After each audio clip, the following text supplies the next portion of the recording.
I was 26 the first time I went to Carnival de Oruro in Bolivia, and I only went because I needed to feel something bright again. I booked the trip on a restless night, convincing myself that color and music would be enough to drown out the heaviness I'd been carrying for months. The city looked unreal when I arrived. Banners snapping in the wind, streets already dusted with confetti, and a constant pulse of drums that made your ribs hum. The air smelled like incense, fried dough, sweat, and cold stone warmed by the sun. Everyone moved with purpose, like the festival itself was alive and pulling people forward. I checked into a small hotel a few blocks from the main route. Old plaster walls, narrow staircase, and a key that felt too heavy for how small it was. I remember thinking it felt safe because it was busy, because noise means witnesses, because crowds mean protection. I didn't understand how easy it is to disappear inside Celebration that afternoon. I wandered through the market stalls where they sold every kind of mask you could imagine. Horned demons, painted saints, oversized faces, feathers, glitter, anything designed to grab attention. I wasn't planning to buy anything. Then I saw one that made me stop. It had that quiet, dead still presence that hits you in the gut for no clear reason. It wasn't scary in the obvious way. It was worse. It reminded me of the cold emptiness of the masks from the strangers, like someone could stand there and stare without showing a single emotion. The vendor said something about it being different, about mixing styles, and I bought it fast without thinking. Like the decision happened before I did. Back in my hotel room, the mask felt like something else entirely. In the market, with sunlight and noise, I could treat it like a souvenir. Under the weak yellow lamp, it looked wrong, like it was taking up too much space for an object. That metallic smell in the room came back, and I left the mask on the desk, trying to ignore it, trying to laugh at my own paranoia. Still, every time I looked away and looked back, my chest tightened, like that blank expression was designed for one purpose only, to unsettle you without ever explaining why. I grabbed my coat and headed out because the drums were getting louder and the streets were filling, and I refused to let a piece of plastic ruin what I came for that night. The carnival was everything I expected and more. Costumes embroidered so densely they caught light like scales. Bells on ankles chiming in perfect rhythm. Smoke from food stalls drifting through the crowd and sticking to your hair. My skin felt damp and sticky, and the cold mountain air would cut through it whenever the wind shifted. I followed the main route, letting the music carry me, letting strangers brush past my shoulders, feeling anonymous and safe. Then I noticed them. At first it was just a glance. A small group standing a little away from the dance line, not moving, not cheering. 5 of them, all wearing the same kind of blank feminine style mask, all of them facing my direction. They stood too close together, like a family in a photograph, and none of them moved their heads the way normal people do. They just watched. I told myself it was a coincidence. Festivals bring out copycats, trends, people buy similar things. But when I shifted through the crowd, they shifted too. Not chasing, not rushing, just appearing again at the edges, always together, always angled toward me. What made it worse was how they didn't seem like random friends. They looked arranged. One smaller, one older, 2 in the middle, one tall and broad at the back like the spine of the group. Their stillness didn't feel casual. It felt deliberate, like they had come to stand there and do exactly that. I decided to step off the main route and cut through a side street to breathe. The moment I left the drums, the sound muffled, like a door closing behind my ears. The alley smelled like wet stone and old cooking oil. My phone had weak signal. I told myself I'd loop back around and rejoin the crowd somewhere calmer. Then I felt it, that pressure behind my shoulder, the unmistakable sense of someone watching from close range. I spun around expecting a drunk tourist or a pickpocket, but the alley was empty. just dim light and distant music. I started walking faster. My boots scuffed gravel. A dog barked somewhere unseen. Then I heard a soft tap like fingernails on plaster. I looked toward a doorway and saw them again.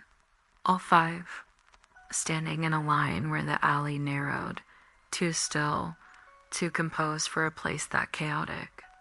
Their masks faced me. Their bodies didn't shift. Their presence filled the space like a wall dot. My throat tightened. I tried to pass them toward the street, but the tallest one stepped half a pace forward. Not fast, not aggressive, just enough to block. The others didn't move. The air carried that metallic smell again, stronger now, mixed with something sweet and powdery, like old perfume. I whispered an apology, ridiculous instinct, like they were normal people. No one answered. Then the oldest one lifted her hand and pointed, not at the street, but at my bag. At first I thought she meant my phone. Then it hit me. She meant the mask. I had stuffed it inside earlier, planning to wear it later. My stomach dropped. I hadn't shown anyone. I hadn't told anyone. Yet she pointed like she knew exactly what I was carrying. I turned and ran before my brain could argue. I ran back toward the drums, toward noise, toward witnesses. My lungs burned in the thin air. I shoved into the crowd and let bodies swallow me, sweat and fabric and heat wrapping around me like armor. For a few seconds, I felt relief. Then I saw that blank expression again above shoulders, closing in as the group moved through the crowd with disturbing ease. People shifted aside without noticing, like the masks made them invisible. I forced myself to keep walking, to look normal, to blend. A hand touched my elbow. I snapped my head around and saw one of the masks inches from my face. My heart slammed so hard it hurt. I pulled away and stumbled. When I lifted my head, another mask was in front of me. Then another. The group formed a loose circle around me, wide enough not to draw attention, tight enough that every direction I turned felt blocked. I tried to scream, but the music ate my voice. A few people glanced at me like I was drunk, like I was overreacting. The air felt too thick to breathe. I felt hands guide my movement, not grabbing hard enough to be obvious, just enough to steer.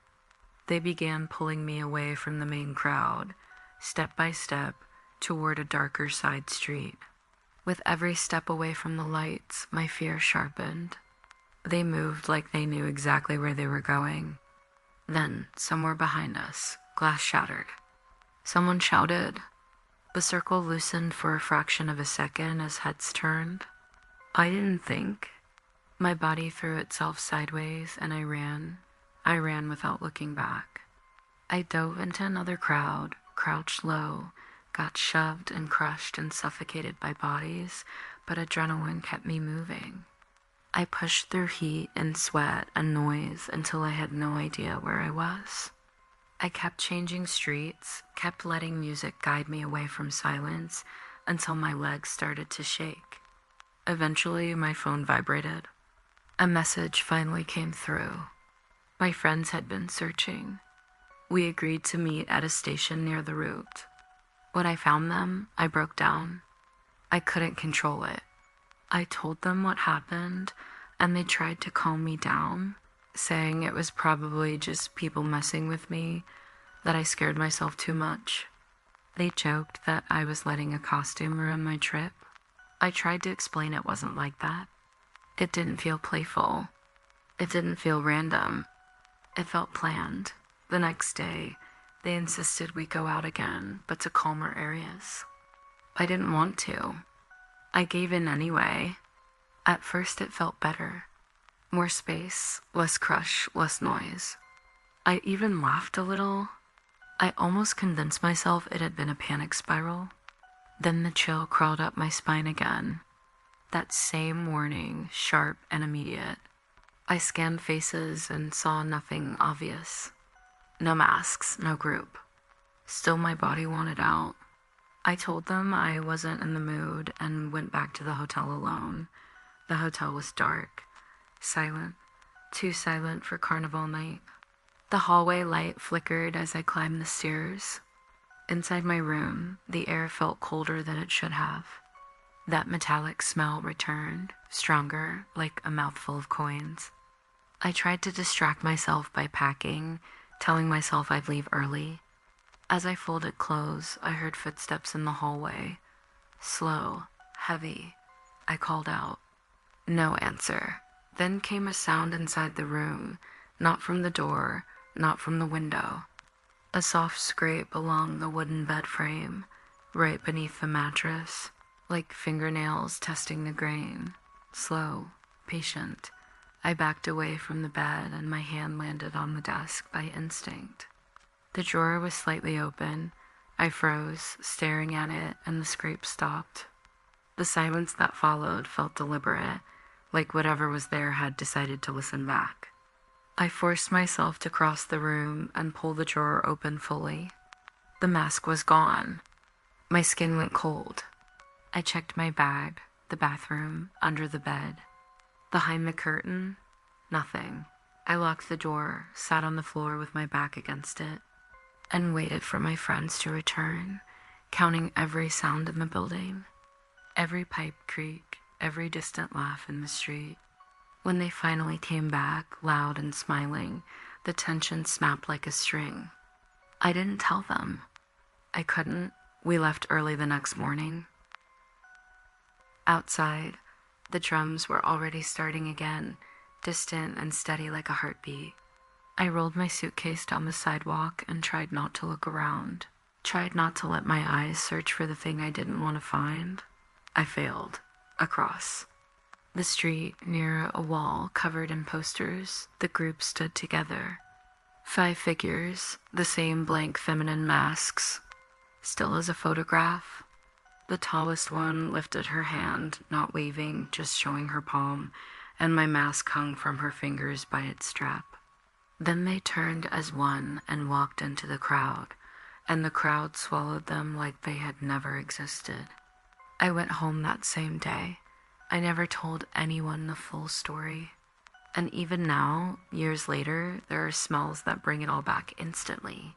Old perfume, hairspray, damp stone after heat, and that metallic taste in the back of my throat, like something is close again, quiet and patient, waiting for the moment I stop moving with the crowd.